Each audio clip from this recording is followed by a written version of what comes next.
You know, we'll put about a quarter of a cup, maybe a half a cup of gasoline in the back, and they don't like the fumes. They'll come out to kind of get a breath of fresh air, and as they start moving towards the front, you know, we'll start snatching them. That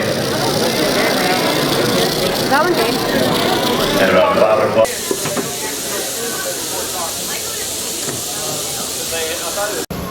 Big ones can get you in trouble pretty fast.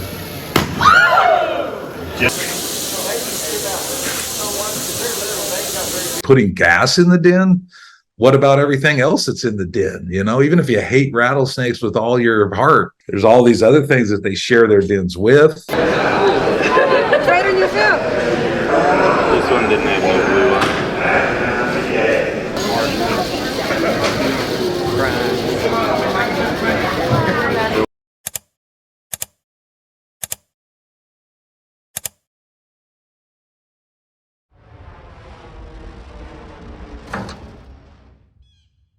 Just like that.